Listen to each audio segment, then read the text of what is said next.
going to be talking about how to make joy plots. Joy plots are really interesting data visualization methods. Let's go see if I've got one around here somewhere. I think I've got a rather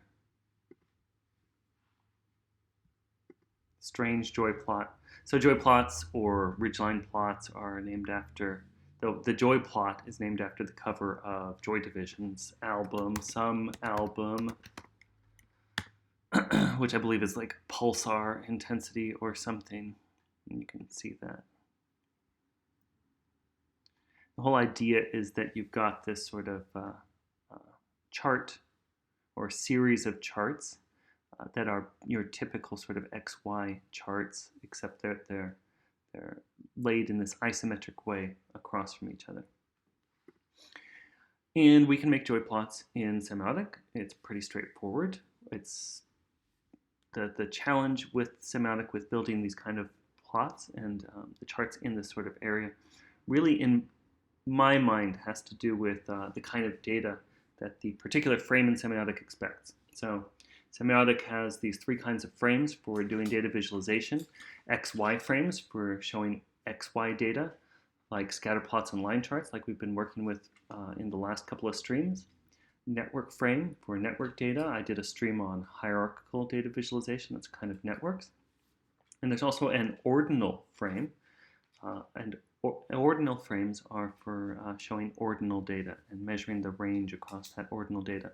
And that's a mouthful. That sounds very complicated, but what that basically means is bar chart style data, data that has rows or columns where you're measuring a value across those rows or columns. So I've got this data. This is my favorite joy plot example. Has to do with mapping the results from this survey, which said take these terms, the terms that relate to probability, and then tell us what kind of percentage do those terms map to. So you've got terms like almost certainly, highly likely, very good chance, probable, likely, probably. So I love that probable and probably are two different terms here, and so on. And those are mapped to percentage values. So a lot of people think almost certainly means 95%. And so if we look at joy plot probability terms,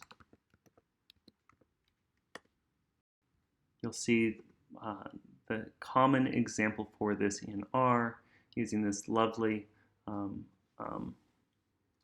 rainbow scale, shows how these responses compare to each other. So you can see that the language of probability is itself sort of improbable and not exact, right? So that you might have something like about even that's right in the middle, and so even though it's language, it still relates very strongly to a particular probability score.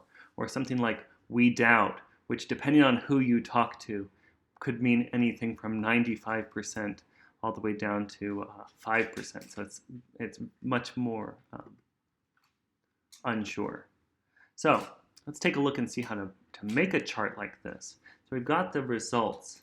The results are given back in this array of responses where each response shows the value associated with a particular expression. So if we look at, so I've taken these results and I've put them into a string, a JavaScript string template, so it has line breaks. And I used D3's built-in CSV parse to parse that. And so you'll see the results of that over here. Oh, I'm sorry, so this is all on a code pen, so this is all, you can edit this if you want and follow along at home. So I'll post that in the chat. I'll also post this example in the chat. And if we look at that data, to get back to where it was, let's see. If we look at that data, you'll see that CSV parse returns 46 objects in an array. Each of those objects has some kind of as some kind of, the mapping of the responses. Now, as you know, if you've used CSV parse, all of the responses, all of the values are set as strings. So we'll have to parse those. And if we deal with that just initially, we can sit here and we can go through parsed answers for each. And then for each answer, you can use object.keys to get the actual keys that are in that answer, right? And then for each of those, now this has nothing to do with semiotic. I don't want you to think, wow, semiotic's a really complicated data visualization spec. It's like, no, this is just data processing. So you'll have to process your data on your own, however you want. If you can get your data to come back with numbers, you wouldn't have to do this. But for each of the keys in each of the answers, answer of key, I want equal to the number version of the answer.key. And that plus is just a simple way of doing it. You could say parse int also. So now if we look at it, sure enough, we've got integers, which is great because that's what we'll want if we're going to do data visualization. So we could take those answers and I could drop them into an ordinal frame. Ordinal frame. Now, unlike XY frame takes points, areas, and lines. In ordinal frame, you can only pass data. So regardless of what kind of chart you're making, you're always going to pass an array of data. So I could say, take these parsed answers.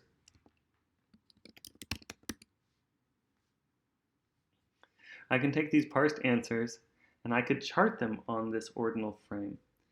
Ordinal frame expects a couple of things. It expects an O accessor and it expects an R accessor. Now here's the thing. Each of these answers in our array, or our array has all of these answers. What it doesn't have is it doesn't have any kind of sense of who gave the answer, right? So for our ordinal frame and for our joy plot, it's going to be useful to us to go through and to say answer dot respondent, right? And just give a sort of fake respondent character to the data. In other words, to indicate who gave that answer. So we're going to just say, very simple, person plus the position in the array, right? So there'll be a person 0 all the way to a person 45. And that's what we're going to use as our O accessor, because that's what the columns are going to be made out of.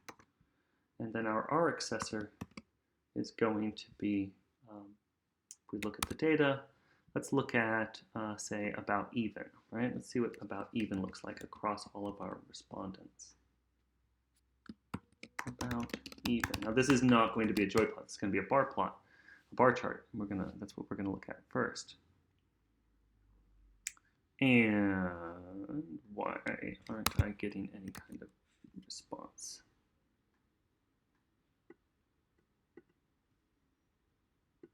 Oh, I have to tell it. I'm sorry. I always forget. For the longest time, the ordinal frame, it had a default, and its default was a bar chart. And actually, ordinal frame no longer has any kind of default. So you actually have to tell it what kind of chart you're actually plotting. So here's a bar chart. We can style the pieces in a chart in an ordinal frame by sending a style quality, style property. So we can say fill equals light blue and stroke equals dark blue. And sure enough, there's a bar chart of the about even responses by respondent. And there's a few things that we can do with the bar chart. I don't want to get too far into it, but we can give it an axis. That axis has an orientation, so we can say orient left. And so now you can see that value, right? That percentage value that we're mapping. Just like when we were looking at that initial joy plot, you can see that about even has a pretty solid distribution around 50. And so we could change it to, what's another response? Say, well, let's go look up.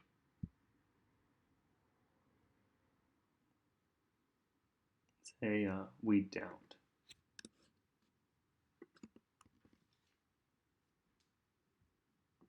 And you could do a bar chart of each of these, and you could do a small multiples of each of these. And that's fundamentally what a joy plot is it's a small multiples that has been stacked with a sort of false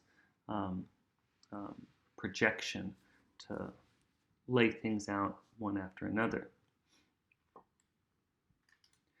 Now, what you'll notice is that the kind of data that OrdinalFrame takes is an individual piece of data for each of the points that we're mapping.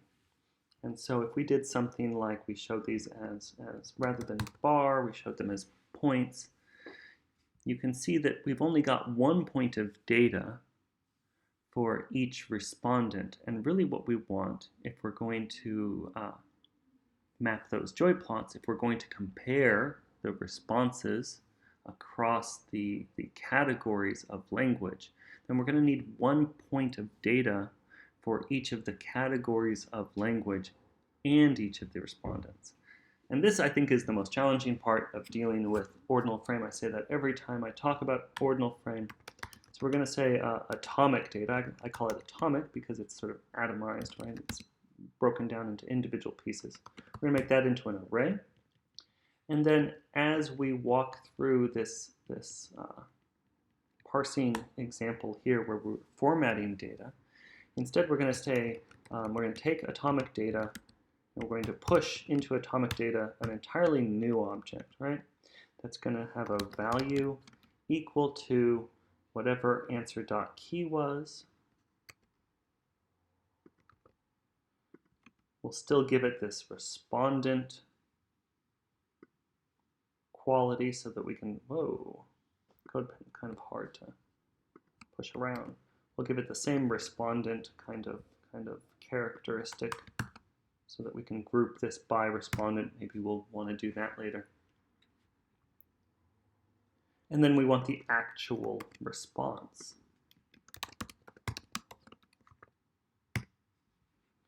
And that might seem a little bit complicated, but when you look at the data, I think it'll make a lot of sense.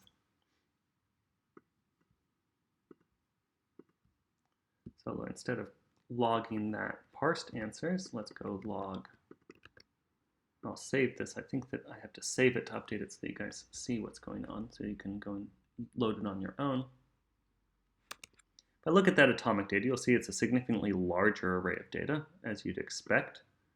And it's made up of every individual response from every individual respondent, right? So now we have person 0 and their responses, how they mapped certain language to certain probabilities, and so on, all the way down to person 45 and how they mapped their language to certain probability scores.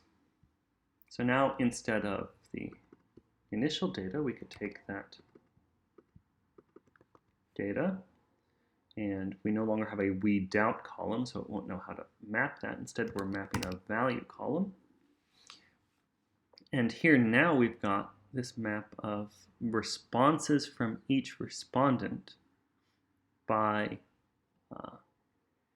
the percentage. So here's one thing we can do with OrdinalFrame. We can change the projection. OrdinalFrame honors 3 different kinds of projections. It defaults to vertical. If we wanted to, we could have horizontal. And there is even a radial, which is fun, and some people find it useful for certain kinds of charts. It's fundamentally the same chart, and you can create pie charts this way, but you can also create a lot of different polar coordinates charts this way.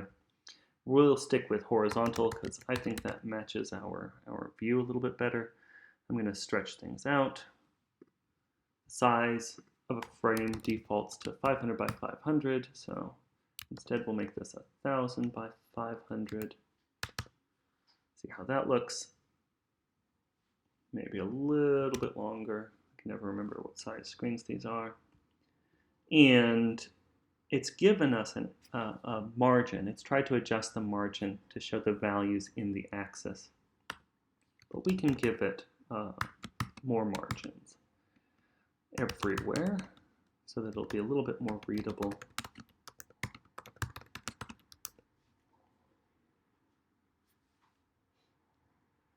That axis, we can format that axis to say tick format equals a function. This is just the same tick format in axis, follows the same pattern as in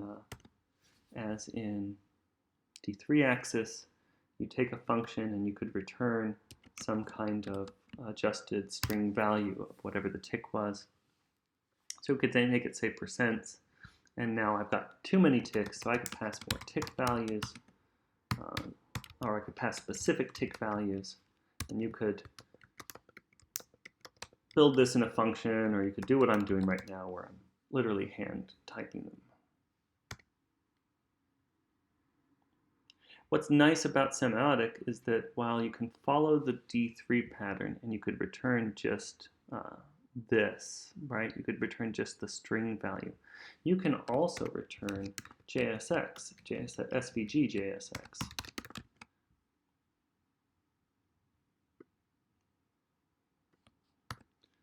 So we could return that, but we could also return I don't know. I don't know what else you would want to put onto your little ticks. But if you wanted to, you could give them a little circle, right? R equals 5, so on. You could construct some kind of complex graphical mark for each tick, which might be super valuable for particular charts. There are some charts where that might come in handy. For now, I don't think this chart really needs that. Maybe we'll come back to it if we see something cool, but I did want to expose that functionality since that was a question on GitHub a couple of days ago. So tick values, tick format. I probably want to understand what each of these individual rows are, so I want to turn on O labeling, O for my ordinal. This will also take a function, and that function could also return, I always forget whether or not there's labels or label. This could also take a function. That function would also return JSX. So maybe in fact I'll do that for now, so I can give it very small labels. Font size, just so it doesn't look so crowded on screen. 8px. I would not recommend typically giving your clients 8-pixel labels. That's probably not going to make them happy. You'll notice that once you pass JSX to the labels, then you're going to have to make the adjustments that are normally adjusted in the default labeling. So we'll want to say text anchor equals end.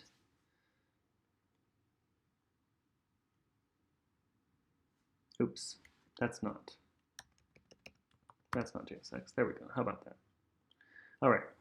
And so roughly speaking, and I think you need to offset it just slightly. There we go. Maybe bump it back a little bit. This is what happens when you're making data visualization. You end up adjusting and adjusting and adjusting, and you never finish your chart. So anyway, this is actually an interesting view that is not the view that we're going for. This view, if I change the style a little bit to say fill opacity of 0.75, so we can see some overlap, then what you end up with is you end up seeing, why does that not seem to have done anything? I feel like that didn't do anything. Fill opacity of 0.5. I guess it is. I guess it's just that those stroke, it's really the stroke that's signaling all of the overlap. So just regular opacity. There we go. That's better. Now you can see these areas in the chart where people have certain respondents. This is kind of cool, and I didn't really think to look at the chart this way. Some respondents really preferred to say that everything was 50%, didn't they? Trying to read the opacity and trying to evaluate is one way to do this. Another way to do it is to use the swarm layout, which will bump things out of the way into a swarm plot. It's a bit challenging with this chart because we've made the rows so small. So we'll stick with point for now. That said, we're looking at respondents, and that's not really what we wanted to chart. What we really want to chart here is we want to chart the response itself, right? We want to say, well, what kind of response elicits what kinds of percentage, distributions in the response. And so if I set response to the O accessor, then now we have something like the chart that we've already seen. We can see that, and here maybe swarm because it's a fewer rows, we can go to swarm, and you can see this sort of distribution, right? You can see the distribution. We'll give a top because we're giving crop at the top.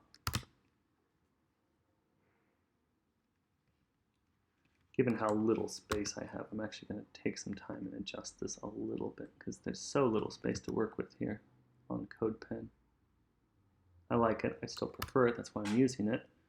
But yeah, for the audience at home, I really only got 470 pixels worth of height to work with. So anyway, there, perfect.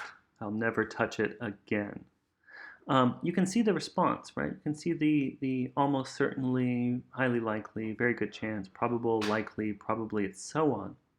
And what's nice about this view is that it really shows the outliers, right? It shows that somebody over here said that highly likely was equal to 15%, and that's just very dumb.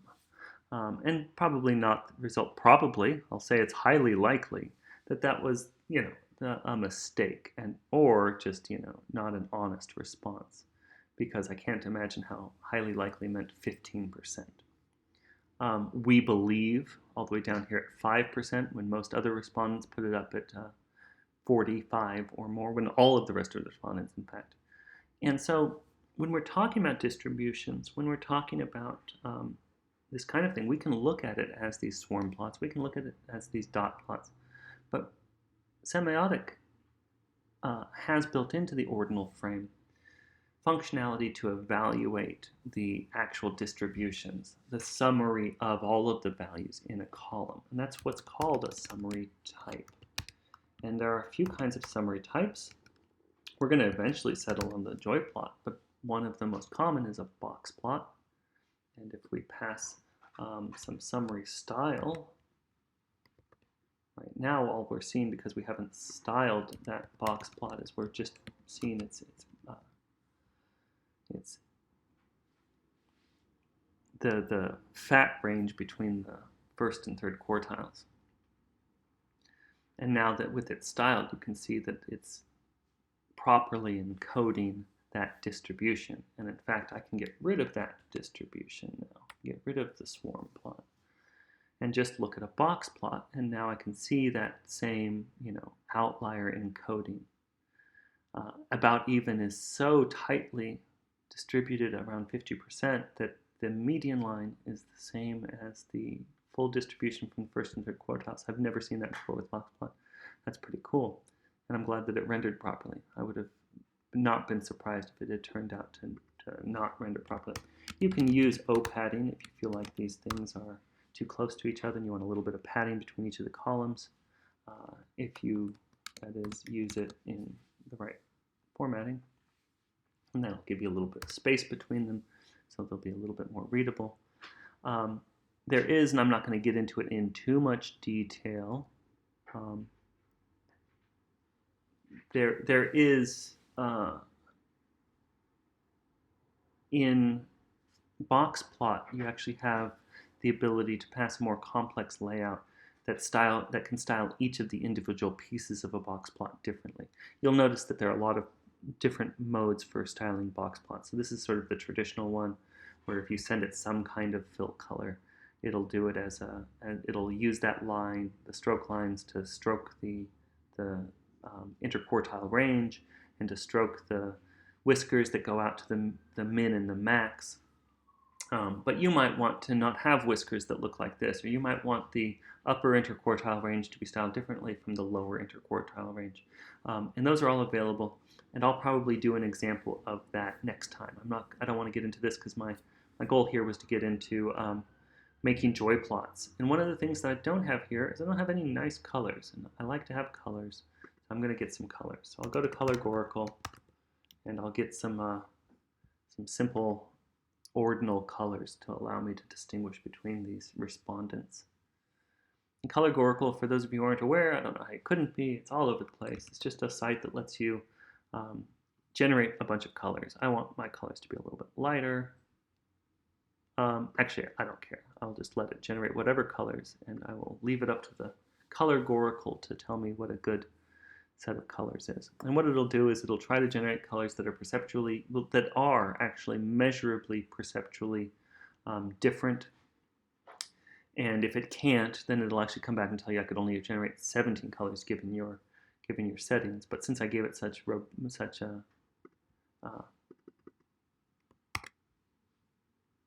I didn't change any of the filters around it. The settings are so open that it's unlikely that it would have come back with no colors. But you could, if you wanted to, say I only want this part of the color wheel, I only want this many color, this range in lightness, and then if you ask it for, say, 4 colors, if you ask it for 20, it'll probably not come back. If you ask it for 4 colors, that side of the wheel, perceptually different, you can adjust what perceptual difference and the name difference and things like that mean. It'll come back with colors within your sort of filter set. So this is a very useful tool to get you started. The actual color values it comes back with, I oftentimes have a hard time implementing them in production. They tend to still need further tweaking. Okay, hold on a second. There's a question. Thanks for pointing out that site. Yeah, absolutely. It's one of the most useful to get started. To get started is the important aspect here. And I'm sure all of you can Google Categorical, but I'll put the link on the page anyway. It's one of the most useful to get started and provides you good colors, and like I said, a good place to start. And I don't mean to be hard on it, but I do find that it still needs work. The color palette that it comes back with, typically in my mind, needs work. But anyway, it gave me an array of 20 colors, which is great. So here's my colors. Oops, that's not my colors. Great. I lost my 20 colors. Trying to help you people. This is what happens. Now I'm going to get terrible colors. 20 colors. I actually have 30 values. I could try. Let's see how many colors it'll actually give if I just allow it to give almost anything up to white and almost anything down to black, and anywhere in the hue. And generate. Let's play Categorical with me, your host, someone who can't stop adjusting margins. Bear with me. I'm going to get that, and then I'll start coloring. That way we'll just get some different colors for each of the categories. That's all I'm going for here. And then later on, my expectation, the reason I'm going up to 40 is because I loved the respondent view, and I thought that was actually a really cool take on this data set that I hadn't seen. So I'm actually looking forward to trying to do that. So see, it says it ran out of colors. Here's all the colors it could come up with, which is fine with me. So I'm going to take however many colors that is. I'm going to drop it in as an array. And as I'm walking through my array, what I'm going to do is I'm going to give, what am I going to do? As I'm walking through this, colors. Maybe the best thing to do is to literally just use the I value. So Style, summary style, they can take objects, which are React style objects, or they can take functions that return React style objects. So it could take a function, and then I could say the fill, and that function gives you the position, the array position along with the data point, just like sort of a traditional D3 style and attribute function. And so I could sit here and say colors of I mod whatever the colors dot length is, and that should give me fill colors. There we go. What am I doing there? If you're wondering if that seems kind of like magic to you, I'm just saying give me the array position of this value, right? Because it's got summary style. Each of these is going to have an array position starting at 0 and going down to whatever the last one is. Give me the array position in the colors array, and that's going to give me a color. But what happens if I get to the end of the array? Well, I just use mod the length of that array, and that'll start it back at the beginning of the array again. So that would just naturally reset it. There's better ways to deal with it. This isn't a production method, but it's a nice method that you don't have to sit here and fiddle around with ordinal scales or a bunch of other stuff. I mean, this is a lot faster if you just need some colors and you need to have the colors, you know, get applied to the data you're actually working with. So we've got a data set. It's got box plots. It's showing us the distribution. This is probably actually a better way to analyze and visualize the distribution than those joy plots. I'm just saying it probably is. Before we get to joy plots, we have some other summary plots. There's a heat map, right? And there's a histogram. And there's a violin plot. And all a joy plot is half a violin plot with the capability of overflowing its column. So let's go do a joy plot. There's my joy plot. It's fundamentally the answer. We're at the end now. I think I want to give it like a grayish stroke color, right? Like a gray stroke color. And I'll change this to fill opacity. Change that to fill, actually kind of like, maybe it's a little too bright. Anyway.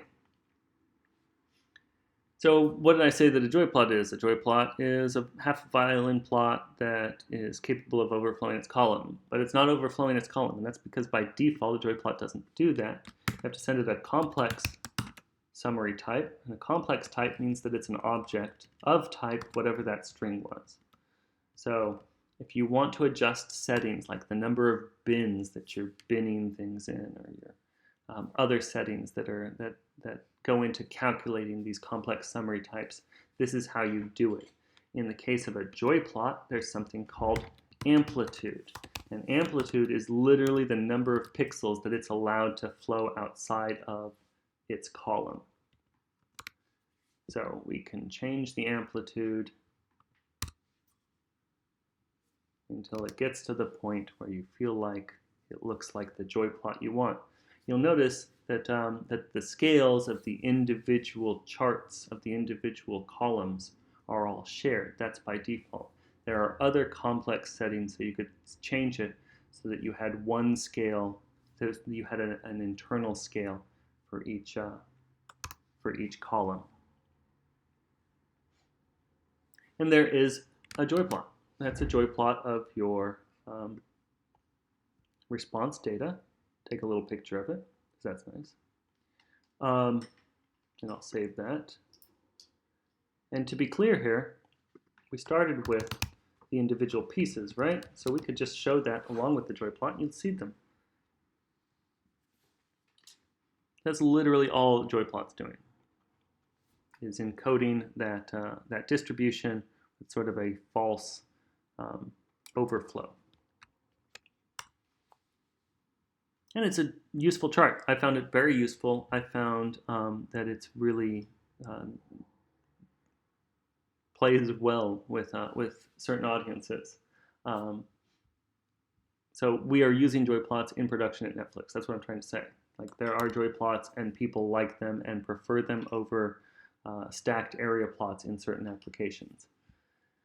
I'm going to have to give my top margin a higher margin because now I've finally overflowed the top out of the entire chart. So there you go. Almost certainly, highly likely, very good chance, we doubt. Where is my, like my axis text is too dark, or too light. I'd like it to be a little bit, there we go. Makes me feel better. Okay, so I'm going to save that, and I'm going to fork this, and I'm going to say joy plot of respondents, because this is the thing that I thought was really interesting, was that, and here's the thing about that Semiotic allows you to do that other libraries don't. So you might think that this is a real hassle to go and make this atomic data here, and it kind of is, I get that. But the value of it is that, let's say that you were talking to your stakeholders and you built this chart, and they're like, that's great, here's a bag of money, we're so proud of you, this is what we needed. And you say, oh yeah, that's fine, but did you ever think to look at the way that people themselves were actually responding to these questions? And you could just flip it immediately and look at that. And I think that that flexibility is extremely valuable, because almost immediately, I've never looked at this data set before, but almost immediately you can see the patterns in the way that people talk about probability, right? You can see that there's some guy over here who thought that everything meant 50%. I can't even see it because it's so overflowed off the chart. Maybe we don't want this to be a joy plot anymore. Maybe we go back to the box plot, because maybe the box plot will encode this a little bit better. But you can see that there are folks for whom everything is more negative or more positive. I mean, you've got one person over here who basically thought that everything, this is like the most optimistic person in the world. Person number 13 just thought that any, and maybe this is a little bit challenging for you guys to read as a box plot. So let's go change this. It's challenging for me, so I always assume if it's challenging for me, it must be challenging for regular folks. I don't know, let's see what gray looks like actually. It's just a box plot. Probably too much. Stroke gray, fill, light gray. There we go. There's a lot going on here. This isn't exactly the best place to put this chart, but maybe if we change the stroke to something else, like a light blue, maybe that'll just make it so much worse. Black. Yeah, that's okay. That's okay. That's okay. I'm just going to continue to adjust things because I want to tell this story because it seems like a really interesting story. None of this is going to work. I might go back to, let's see, I might go just back to light gray. I think that was the closest we got. Maybe I adjust the O padding, get that down so that there's less gaps. And maybe that helps. Anyway, this is the kind of thing that that is supposed to be what Semiotic's built for, is that you start to adjust this stuff, and you adjust it hopefully with somebody sitting there talking to you, right? Somebody who you're actually expecting to use this. This isn't for exploratory data analysis. I'm not going to stop you. You can use it for exploratory data analysis, I'm sure, but what it's built for is actually user-centered design of data visualization, particularly analytical applications in an internal environment.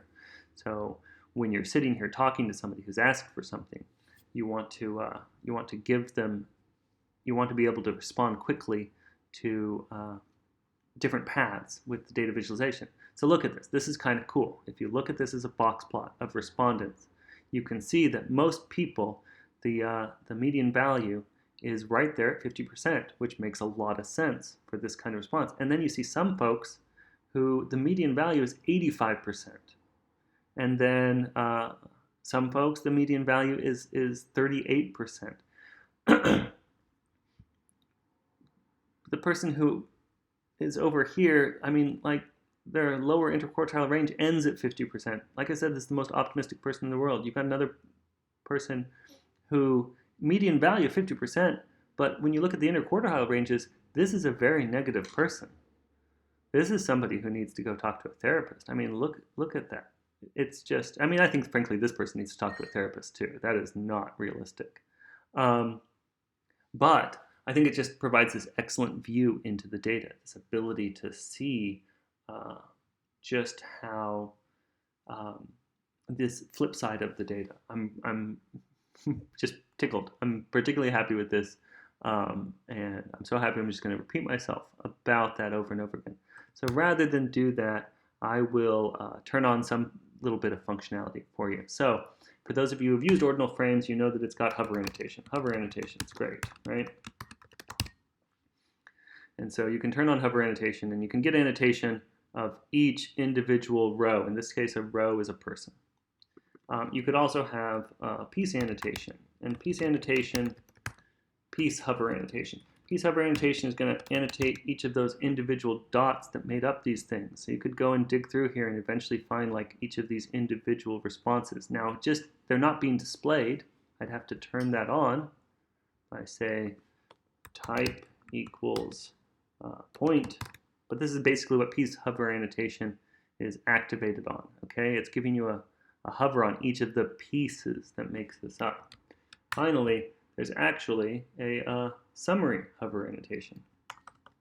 And summary hover annotation is also nice because what it does is it gives you annotation specific to the different kinds of summary types that you have, and it lets you, this is just hovering a little bit high, that's why the CSS is like 5 pixels above it.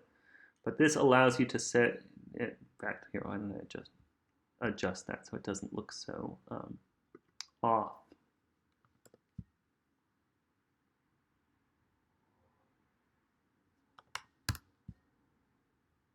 There we go. So I can say person 13, their maximum percentile response was 88.7%. A very specific response. This person also needs to see a therapist. There's a lot of people who need to see therapists here. Anybody who's saying that they thought that some language, some term meant 88.7%. Anyway, so you can see the median values, the quartiles, and all of that stuff. And that's that functionality that's built into Semiotic for dealing with these summaries. And I'm not gonna leave. I'm not gonna joy plot it. I'm gonna say it's a box plot. I'm gonna leave it as a box plot because I really do find this to be the most useful. And I didn't find the colors to be useful. Maybe you will. You know, if you do, fork it. Share it with me on Twitter. Share it with me on GitHub. I'm gonna stop there. I think that's a good, solid explanation of how to get into summary types in Semiotic, how to use OrdinalFrame and summary types. It walks you through how to break down the data in the way that OrdinalFrame expects that data.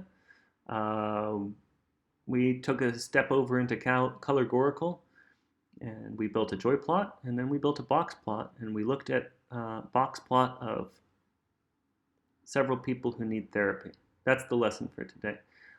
As I always say, feel free to reach out to me during these live streams or to ping me on Twitter or file issues on GitHub.